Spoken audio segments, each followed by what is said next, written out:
Bonjour à tous, je suis très heureuse de vous retrouver sur ma chaîne Coquela que Champ pour une nouvelle recette. Aujourd'hui, nous sommes près d'Halloween, donc on va faire une petite recette de poivrons farcis sur un lit de tagliatelle à langue de sèche. Passons donc aux ingrédients de la recette. Pour cette recette, il va nous falloir 5 poivrons. Je vous recommande de prendre des poivrons dans les couleurs orangées, rouges, bien Halloween. Des tomates, même chose. J'ai pris 2 tomates marbrées orange et rouge et une tomate bien rouge. Il nous faut un oignon blanc, un oignon rouge, du sel, du poivre. Si vous voulez même du sel épicé, du tabasco, du piment d'Espelette si vous voulez relever le tout, de l'encre de sèche, environ 100 g de tagliatelle pour 2 personnes. Et voilà, nous avons tous nos ingrédients. Maintenant, nous passons à l'exécution de cette recette. Pour commencer, on va prendre les 3 plus gros poivrons, on va les épépiner et on va les couper en fines juliennes ou en fines lamelles. Ensuite, on prend l'oignon blanc et l'oignon rouge, on l'épluche et on l'émince. Et on se retrouve. Et bien voilà, nos poivrons sont terminés, nos oignons aussi. Maintenant, on va prendre nos 3 tomates, on va les épépiner et les couper en très fines lamelles. La plus grosse des tomates, la rouge, on va la garder pour la cuisson. Et celles qui sont marbrées, on va les garder pour la décoration. Je prépare ça et je reviens vers vous. Bien, tous nos ingrédients sont prêts pour la cuisson. Il ne nous reste plus qu'à farcir nos poivrons. Mais avant de les farcir, on va enlever le chapeau, enlever les graines, faire 2 petits yeux et puis une bouche au style Halloween. Comme si c'était un potiron, vous faites la même chose sur votre poivron. Je le fais et on se retrouve. Vous voyez, je l'ai complètement vidé et bien nettoyé le chapeau. Il n'y reste plus une graine. Maintenant, on fait la décoration sur le côté. Voilà, on fait les yeux. Maintenant, on fait la bouche. Bien voilà, j'ai fait les yeux, le nez, la bouche. Je vais faire le 2e poivron et ensuite, on continue notre recette. Voilà, nos 2 monstres sont prêts. Maintenant, il ne nous reste plus qu'à faire la farce. Donc, on prend une poêle et on fait revenir tous les autres ingrédients. Passons à la cuisson des ingrédients. Donc, dans une poêle, un peu d'huile d'olive, on laisse chauffer. On va rajouter les oignons blancs, les oignons rouges. On va laisser suer un petit peu. Ensuite, on rajoute les poivrons et on mettra à la fin les tomates. Pendant ce temps, n'oubliez pas de faire préchauffer votre four. Mettez-le à 200. Donc, maintenant, je mets les oignons blancs, les oignons rouges. Et je fais suer un petit peu et je reviens vers vous quand on rajoutera le reste. Voilà, et maintenant j'ajoute les poivrons. Je laisse bien sûr le four assez chaud. Le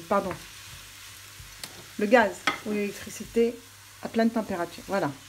Et maintenant je vais faire revenir mes poivrons avec mes oignons.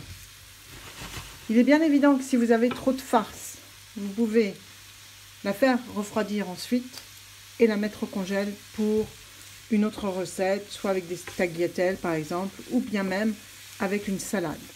Donc, on laisse suer tout cela, fondre un peu les poivrons avant d'ajouter les tomates et je reviens à vous. Et bien voilà, maintenant on peut rajouter la tomate et on va assaisonner le tout. Bien, on a ajouté du sel, du poivre, on peut mettre un petit peu plus de sel.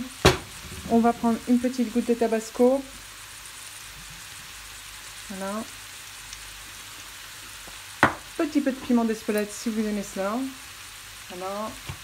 Hop. Oula. Et maintenant, on mélange le tout et on enlève du feu. C'est fait. Maintenant, on va prendre nos poivrons. On a assaisonné sel, poivre, un peu d'huile d'olive et on va les farcir. Et on va les mettre avec le petit chapeau. Vous voyez, j'ai mis un petit papier aluminium pour pas que ça brûle au four qui est préchauffé maintenant depuis quelques instants. Je prépare tout ça et on va enfourner. Et ben voilà, nos affreux jojo sont prêts et on les enfourne à 200. Pendant que notre poivron finit de cuire au four, on prend une casserole, on met de l'eau dans laquelle on va mettre un petit sachet d'encre de sèche pour pouvoir y cuire nos tagliatelles qui sont déjà à l'encre de sèche. Donc on met de l'eau, l'encre de sèche et on fait bouillir. Dans notre casserole, il y a donc de l'eau et de l'encre de sèche. On attend que ça bout et on y plonge les tagliatelles pour quelques instants afin qu'elles puissent y cuire. Voilà, nous avons donc notre mélange eau et encre de sèche dans lequel on va plonger nos tagliatelles pour la cuisson. Voilà.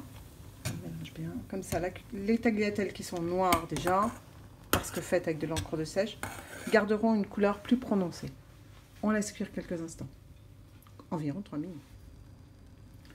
Et voilà, mes tagliatelles sont cuites, donc je vais les égoutter et faites très attention parce que comme vous avez mis de l'encre de sèche, faites très attention de ne pas vous tacher. Voilà, ça fait 35 minutes que nos afro-jojo sont dans le four. Je viens de les sortir. Les tagliatelles sont prêtes. Dressons donc notre assiette. Dans le saladier, j'ai mis les tagliatelles. On va mettre quand même un petit peu d'huile d'olive. On va réassaisonner en poivre, puisque l'encre de sèche doit être assez huilée.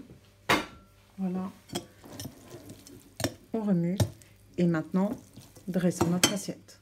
Voilà, j'ai pris une assiette creuse. J'ai mis tout autour la tomate, vous savez, la tomate que je vous avais dit de garder pour la décoration. Maintenant, je prends les tagliatelles et je vais mettre des tagliatelles au milieu. Je vais faire un petit nid de tagliatelle.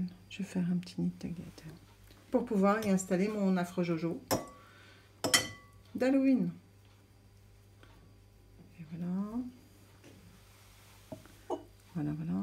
On va lui en mettre un petit peu plus. Encore un peu. Vous voyez, les tagliatelles à langue de sèche sont vraiment très très belles. Cette fois-ci, elles sont très bonnes parce que je les ai goûtées. Voilà. Et maintenant, faites attention de ne pas vous brûler quand vous prenez votre afro-jojo. On va juste le poser dessus. Et bien évidemment, on va enlever la petite partie. Voilà, votre afro-jojo d'Halloween.